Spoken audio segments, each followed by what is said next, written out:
So what else would we want to choose in this ABC model? Well, I'll tell you what happens a lot with many athletes, dancers, musicians when it comes to performing and trying to produce in something they're very passionate and interested in and want to kick ass in. Anxiety. Anxiety and pressure. And you know what that can do?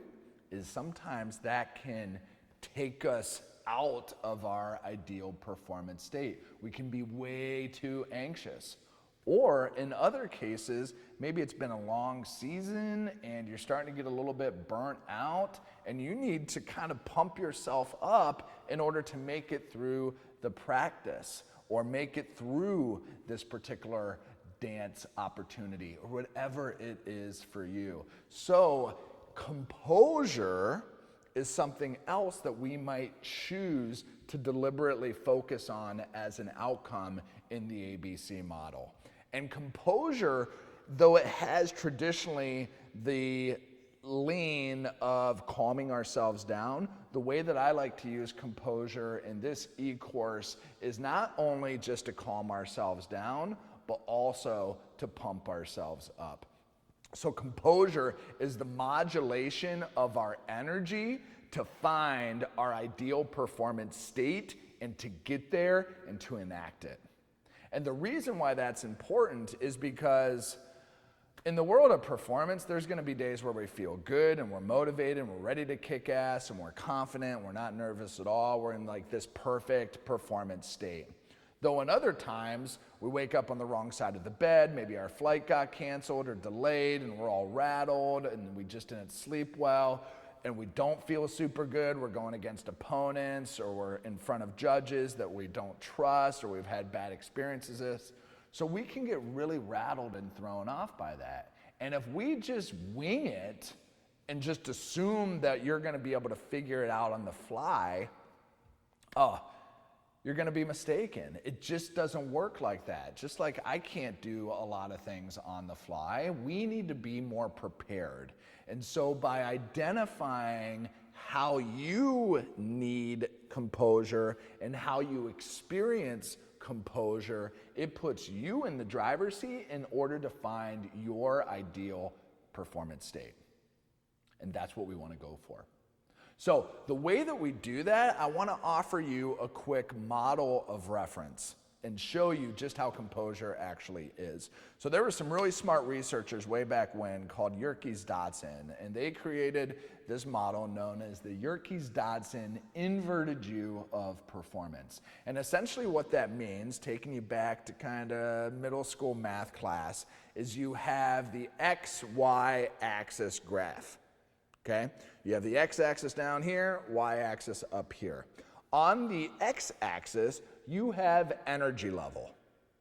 And with energy level, you're going to have either really high energy, which we're going to call panic and anxiety, and you're also going to have very low energy, which we're going to call lethargy, unmotivation, and possibly depression. High-end anxiety, low-end unmotivated. Then we have the y-axis, and the y-axis is the performance axis.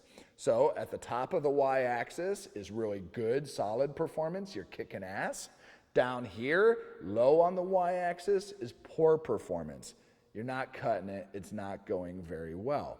So what these smart researchers found is that there is actually a relationship between energy and performance. And what it looks like is an upside down U. Upside down U. And so what that essentially means is if our energy level is super duper duper high to the point that we're anxious, how's our performance going to be? Pretty low. What about if we're super duper unmotivated and lethargic and maybe even depressed? Our performance is also going to be pretty low.